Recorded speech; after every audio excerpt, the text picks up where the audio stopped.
नमस्कार दोस्तों, एक बार आपका फिर से स्वागत है LIC विद निखिल में।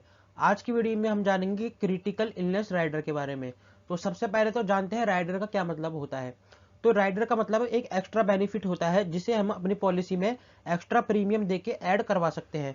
इसी बेनिफिट को LIC की भाषा में राइडर कहते हैं। तो राइडर कब लिया जा सकता है? वैसे तो ज़्यादातर राइडर पॉलिसी लेते वक्त ही लिए जाते हैं, जो कि आपके एजेंट द्वारा ही लिए जाते हैं। लेकिन अगर किसी राइडर को आप बाद में लेना चाहते हैं तो कुछ कुछ राइडर में ऑप्शंस अवेलेबल है जिन्हें हम पॉलिसी लेने के कुछ साल बाद भी ऐड करवा सकते हैं। लेकिन शर्त इतनी है कि पॉलिसी में 5 साल का प्रीमियम पेमेंट टर्म बाकी होना चाहिए।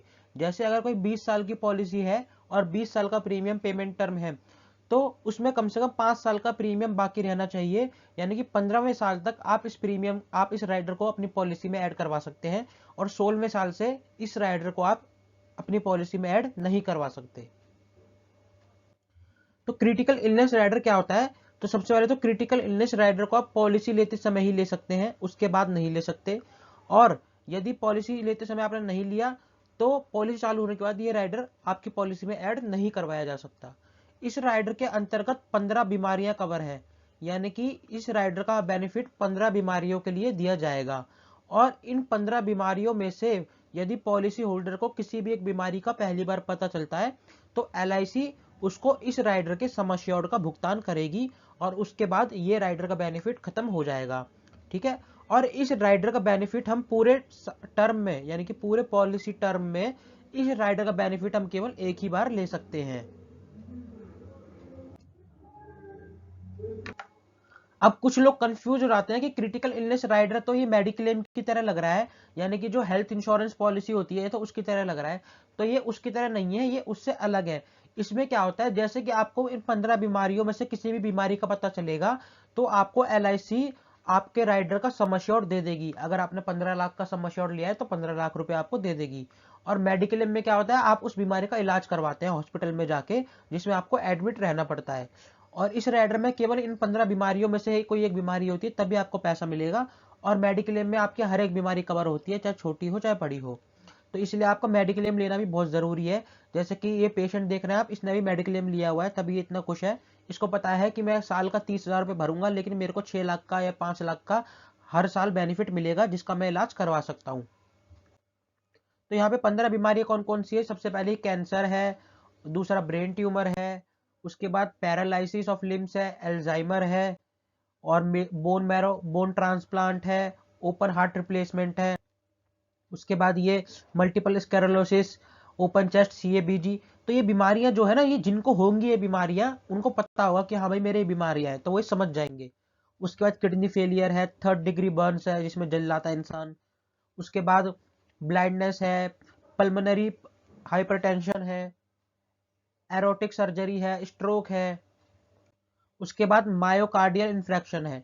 तो ये 15 बीमारियां हैं जो कि क्रिटिकल इलनेस राइडर में कवर होती है। उसके बाद बात कर लेते हैं कुछ एलिजिबिलिटी की। तो सबसे पहले तो इस राइडर को 18 साल से लेके 65 वर्ष तक के व्यक्ति ले सकते हैं। मेच्योरिटी एज इसमें 75 साल है। और राइडर का जो अगर रेगुलर प्रीमियम वाला ऑप्शन है अगर आपके पास, जैसे 20 साल की पॉलिसी है और आपको 20 साल तक ही प्रीमियम भरना है, तो उस केस में आप इस राइडर को 5 साल से लेके 35 साल तक के लिए ले सकते हैं। और अगर लिमिटेड प्रीमियम है, जैसे मान लीजिए 20 साल की पॉलिसी है और आपको पैसे 15 साल ही भरने हैं, तो आपको ये राइडर आप 10 साल से लेके 35 साल तक के लिए ले सकते हैं। सम एश्योर्ड की बात करें तो 1 लाख से लेके 25 लाख रुपए तक का सम एश्योर्ड आप इसमें ले सकते हैं। यानी कि अगर आपको मान लीजिए ब्रेन ट्यूमर है और आपको पता लग जाता है ब्रेन ट्यूमर है, तो आप LIC को बता सकते हैं, LIC आपको 25 लाख रुपए दे देगी अगर आपने 25 लाख का सम एश्योर्ड लिया है।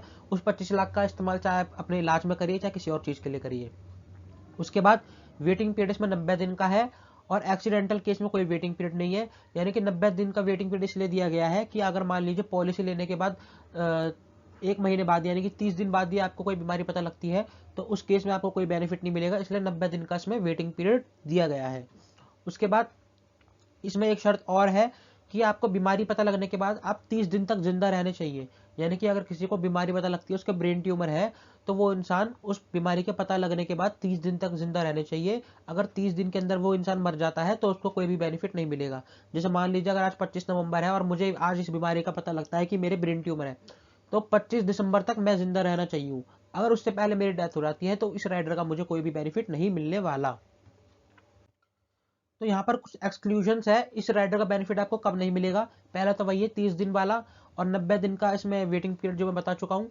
उसके बाद थर्ड चीज ये है कि पागलपन, यानी कि अगर आपको इन बीमारी ये बीमारियां जो है पागलपन की वजह से, या स्वयं को नुकसान पहुंचाने की वजह से, या फिर आत्महत्या करने की वजह से, या किसी कानून तोड़ने वाले कार्य, जैसे कि आप देख सकते हैं फोटो में पत्थरबाजी या फिर कुछ इस तरीके के कार्य अगर आप करते हैं और इस वजह से आपको ये बीमारियां हो जाती हैं, तो आपको कोई भी बेनिफिट नहीं मिलेगा।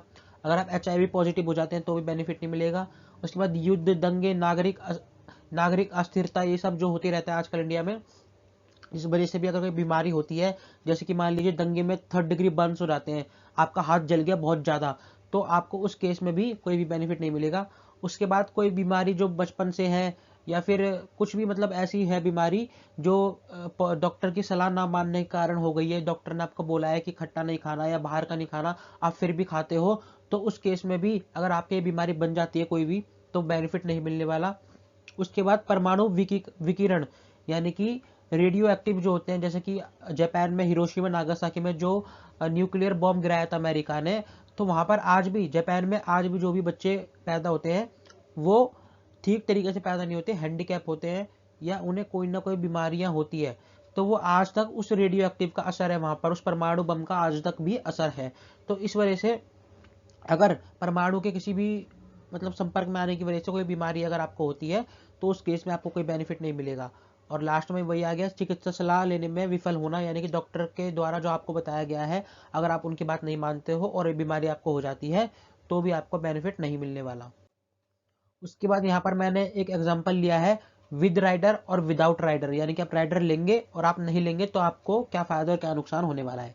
तो यहाँ पर राकेश नाम के व्यक्ति हैं जिनकी उम्र 30 साल है, 914 प्लान लिया है उन्होंने 5 लाख के सम अश्योर्ड के लिए, 20 साल के लिए लिया है, 20 साल तक की उन्हें प्रीमियम देना है। तो यहाँ पर उनका ईयरली प्रीमियम जाएगा 25,717 अगर वो राइडर को लेते हैं तो, ठीक है। और अगर वो राइडर को नहीं लेते तो उनका सब जो प्रीमियम जाएगा वो जाएगा 24,344 रुपये। उसके बाद मेच्योरिटी दोनों में 9,25,000 मिलेगी, और जो नॉर्मल डेथ कवर है वो भी 6,17,000 यहाँ पर भी, और अगर राइडर नहीं लेंगे तो भी 6,17,000। बस आपको जो बेनिफिट मिलने वाला है इस राइडर को लेने के बाद वो आपके बीमारी का है। मान लीजिए अगर आपको ब्रेन ट्यूमर का पता लग गया तो आपको आराम से 25 लाख रुपए मिल जाएंगे, केवल आपको साल में 1,373 रुपये एक्स्ट्रा देने हैं। तो दोस्तों उम्मीद है आपको वीडियो अच्छी लगी होगी। अगर आप पूछना चाहते हैं तो कमेंट में रिप्लाई करके लिख सकते हैं, मैं आपका रिप्लाई भी जरूर दूंगा। वीडियो को लाइक करिए, दोस्तों के साथ शेयर जरूर करना। मिलेंगे अगली वीडियो में, तब तक के लिए गुड बाय।